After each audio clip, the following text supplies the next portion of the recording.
భార్య సుజన వైసీపీ నేత విజయసాయిరెడ్డి తప్పుపట్టారు. తెల్లవారుజామున 3 గంటల ప్రాంతంలో అదుపులోకి తీసుకోవటాన్ని వారు ఖండించారు. మధ్యాహ్నంలోగా రవికిరణ్ను కోర్టులో హాజరుపరచకపోతే అసెంబ్లీ సెక్రటరీ కార్యాలయం, ఎస్పీ కార్యాలయం ముందు ఆందోళనకు దిగుతామని హెచ్చరించారు. శంషాబాద్ పోలీసులకు చెప్పకుండా తీసుకువచ్చినందుకు ఏపీ పోలీసులపై హైకోర్టులో కిడ్నాప్ కేసు వేస్తామన్నారు రవికిరణ్ భార్య సుజన.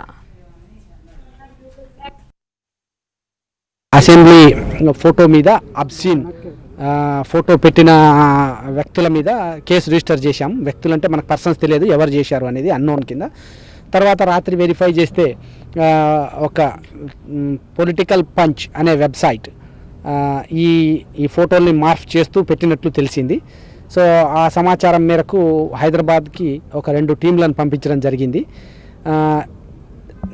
ఇంట్లూరి రవికిరణ్ అనే వ్యక్తి ఈ పొలిటికల్ పంచ్ అనే వెబ్సైట్కు ఫౌండర్గాను ఓనర్గాను ఉన్నాడు. సో అతన్ని విచారణ చేసే నిమిత్తం హైదరాబాద్ నుంచి తీసుకొని వస్తున్నాము, దారిలో ఉన్నారు.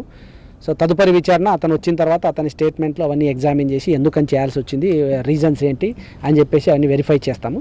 బేసికలీ కేస్ అసెంబ్లీ సెక్రటరీ గారు ఇచ్చిన కంప్లైంట్ మేరకు కేసు రిజిస్టర్ చేయడం జరిగింది.